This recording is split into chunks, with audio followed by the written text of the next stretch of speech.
You started Market Snacks as an independent podcast. We started as a media company back in 2011 in secret when we were working at banks.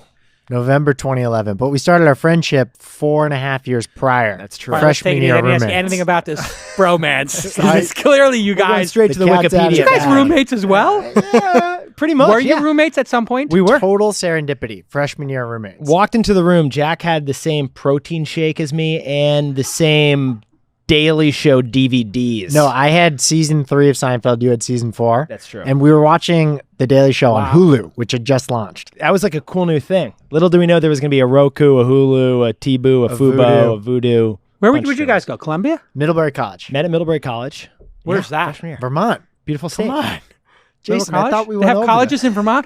All right, just take it easy. All the fans from Vermont are emailing. Stop composing. I'm just trolling. So you start this Market Snacks. It becomes a podcast, a newsletter. What is it? Trolling on Twitter? No, it was a blog. We had a WordPress $10.99 a month. We started a blog in November of 2011. And actually, on that day, we wrote our first blog post. We have not missed a day of market action when the New York Stock Exchange is open since. And that began with us. Literally, we'd get out of our bank jobs. We recognized one day that business news just was not communicating with our generation. Right. We committed to doing it every day since then. And we literally would like get out of bank jobs, be on the subway, texting what stories to cover, curating the stories relevant to our generation, and getting it out later that night. The daily blog became a daily email newsletter, which expanded to video, like TV appearances, giving the millennial perspective on finance. Got it. Which expanded to a podcast. And when you say the millennial perspective on finance, you mean, is this the month where I get off mom and dad's Netflix and go on my own and take out my credit card? we did a whole segment Trick about question, by the way. You never get off password. the Netflix password. Okay. Now, Password mooching is still strong. Yeah. now, do you have driver's licenses? Yes. When did you get them?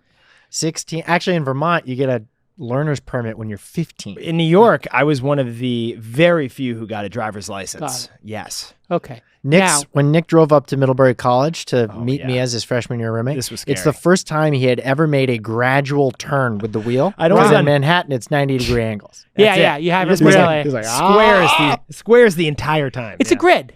It's a Yeah. grid system. It's easy to understand. It's thoughtful. Broadway does go against the grid, That's but in a very specific way. Yes. It just hits each of those, Columbus Circle, Herald Square. It does it in very organized fashion. the only road that goes tip to tip on Manhattan. Now, as millennials, you go to college, you guys meet each other, and then whose mom's basement do you move back into? Right. Do we find another mom? There actually should be like How does that a work? platform for that. We both got gigs, actually, in finance, You both got like, jobs right in after. finance? Yes. Where'd you go? Morgan Stanley, Goldman I went to Sachs? Commerzbank or Commerzbank, which is a German bank with a New York branch. And I was at UBS. So Jack was down in the financial district, and I was up in Midtown. UBS. This is the bank that backed Trump.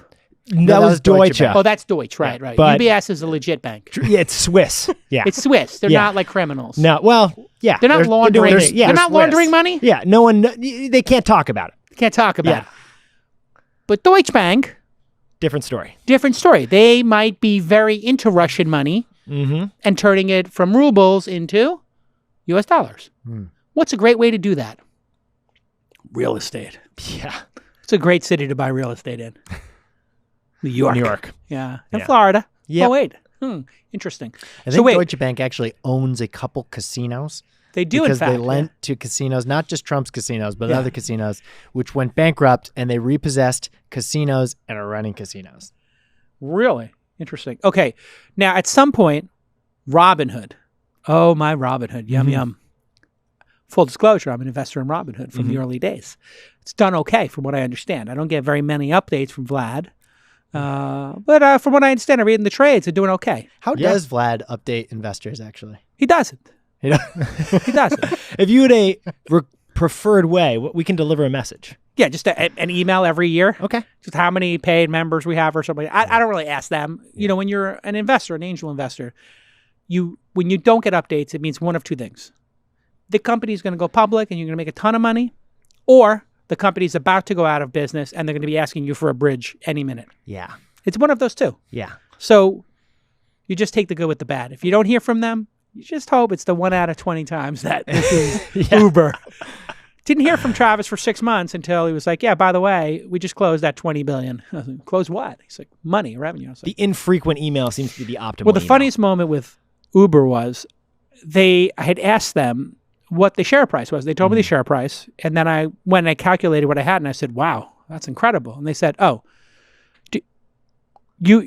that's where'd you get that share count from?" And I said, "Well, I'm just looking at the documents." They said, "Oh, you don't know about the 7-to-1?" And I said, "What's the 7-to-1?" And they said, "We did a 7-to-1 stock split."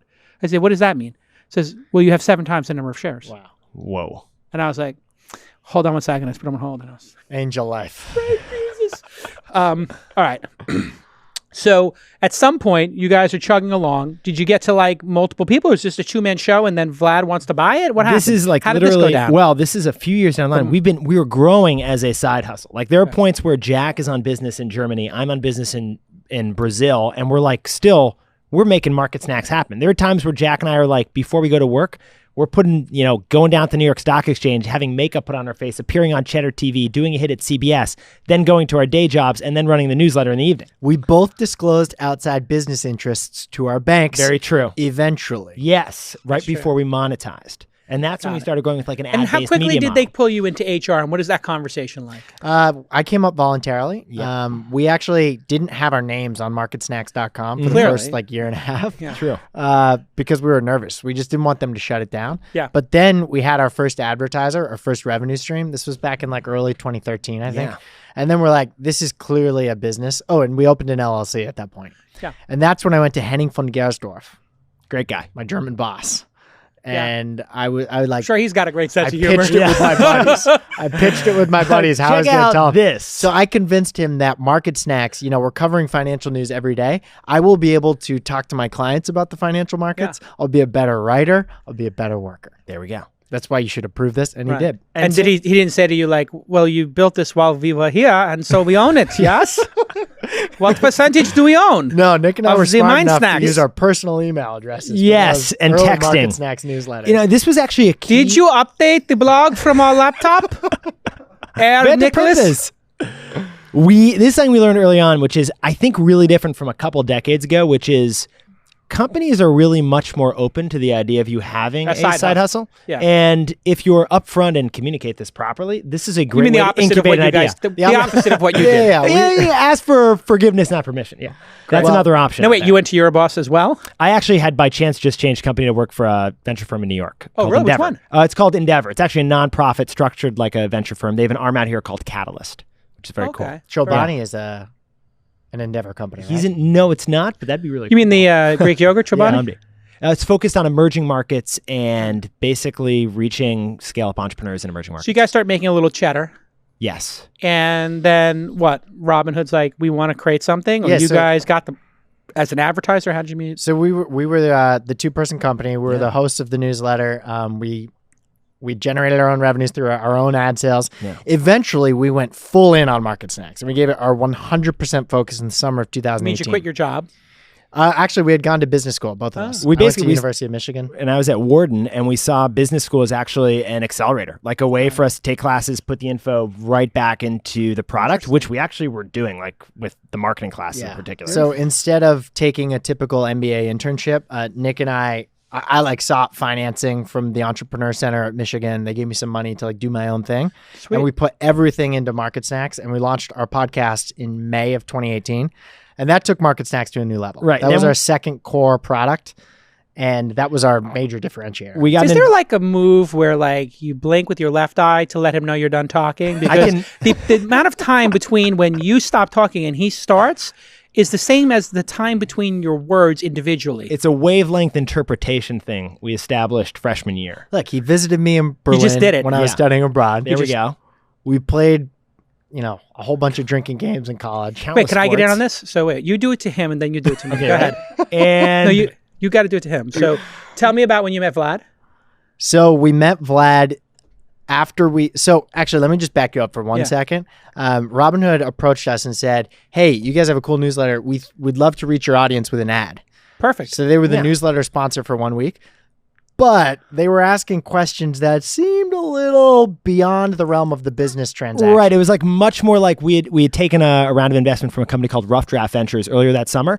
And the meeting we had with Robinhood's marketing department was much more like that fundraising round. They were And so asking us. then they said, There we hey, go. at some point, So- what do you guys think about the future of Market Snacks? Have you thought about your future? We said we're thinking big. We want to be the top financial source for people under 36. And then we shared more that we basically would have put in a pitch deck to an investor. And did you get stock or cash when you made the acquisition? Both. We can't talk about all the details of the acquisition, but it really was a unique moment because that entire summer and the few months afterwards negotiating it were just an incredible experience. So do you regret taking some cash instead of all stock? We have no regrets about No the regrets. acquisition No regrets now. I process. don't Yeah. think so. Yeah.